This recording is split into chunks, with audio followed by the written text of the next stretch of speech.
That was a made for C-SPAN moment. Up next, we've got another entry in our running category of please, can liberals just act normal? Here's a clip from a congressional hearing featuring HHS, Health and Human Services Secretary Robert F. Kennedy Jr., that was interrupted by multiple left-wing activists. Take a listen.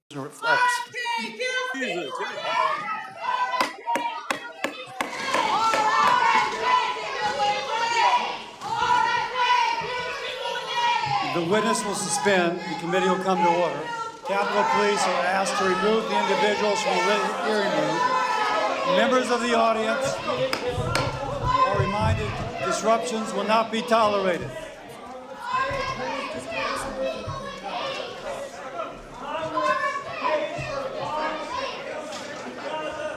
Members of the audience are reminded disruptions will not be permitted while the committee conducts its business. Capitol Police are asked to remove the individuals from the hearing room.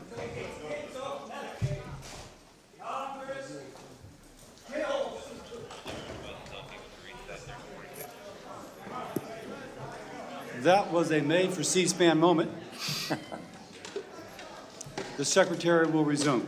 So, look, I've been a critic of RFK and a lot of his views that I find to be incredibly suspect, and I didn't support his nomination. I talked about it on the show at the time, but this is simply unhinged and kind of scary. I mean, remember, the Kennedy family has faced multiple assassination attempts, so I understand why RFK Jr. kind of like really flinched and seemed to be very scared by this sudden outburst. I understand why he'd feel that way, and he shouldn't be made to feel that way. No public official should. These people should be arrested and charged with crimes. I believe they have been.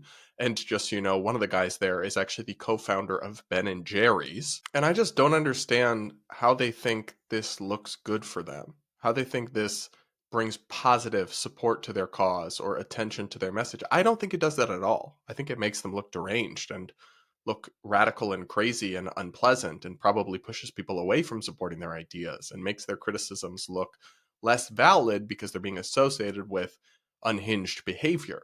What was interesting about that is that during the actual hearing, Democratic elected officials questioned RFK Jr. in some ways where I thought they landed some points on him through actual dialogue and discussion, not through unhinged protests. I mean, here's one clip where they kind of got him to make a pretty inconvenient admission. Something that might be helpful is you've previously said you've vaccinated your children. Just because I think this is a helpful answer, and this isn't a gotcha, I promise. If you had a child today, would you vaccinate that child for measles? For measles, probably for measles. What I would say is my opinions about vaccines are irrelevant. I have directed Jay Bhattacharya. Sure. No, like I said, I don't want to. So that everybody can make that decision. But I don't want to seem like I'm being evasive. Yeah. But I don't think people should be taking medical advice from me. Right. No, I got that. And I'm not asking you to give the medical advice, but would you vaccinate your child for measles? If I answer that question directly, that it will seem like I'm giving advice to other people, and I don't want to be doing that. I want people to make. But that's kind of your jurisdiction because CDC does give advice, right? I'm not trying to do it as a gotcha. I was just kind of. What? So the fact that RFK Jr. just said people shouldn't be taking medical advice from me when he is literally in charge of the CDC under his department, HHS.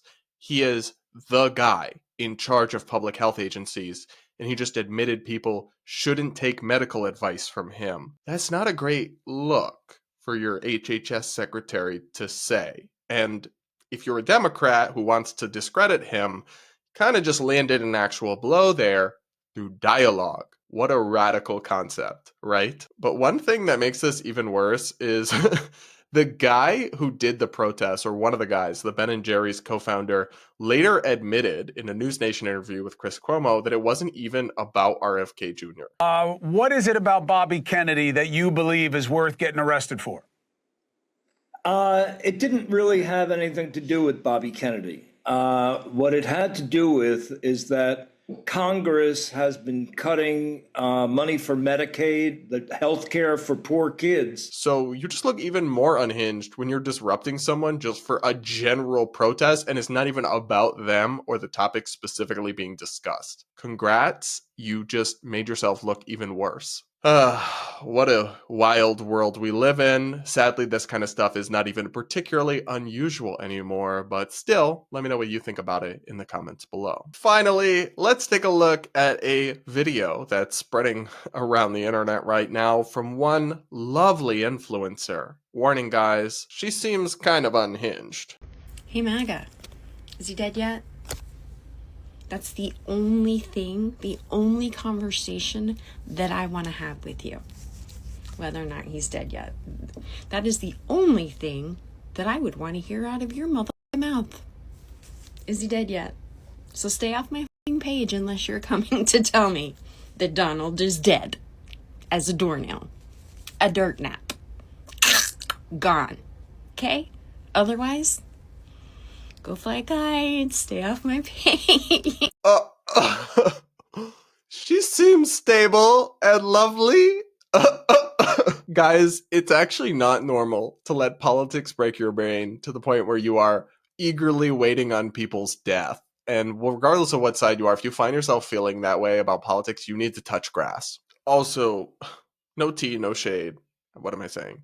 Yes tea, yes shade. You do realize that, like, were Trump to die, JD Vance would become president, right? And so everything you're concerned about with the Trump administration would continue. In fact, in some ways, JD Vance may be more conservative or even to the right of Donald Trump on a whole host of issues, actually. So if anything, you might get MAGA even harder.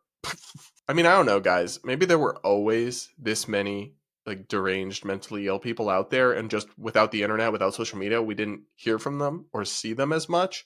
Maybe that's what's happening here, but I think it could also be that there is a real and meaningful uptick in the frequency with which people are having their brains absolutely broken by politics. And that is not just on the liberal left side, although those videos are often funnier, I will say, more comical. It's a real problem. I don't really know how to fix it, but I do know that the approach of people like this TikToker, that's not the way to help our country heal and make progress. But what do you guys think? Let me know in the comments. All right, everybody, that'll be it for this episode of the Brad vs. Everyone podcast. Thank you all so much for tuning in. Please do make sure to subscribe if you aren't yet.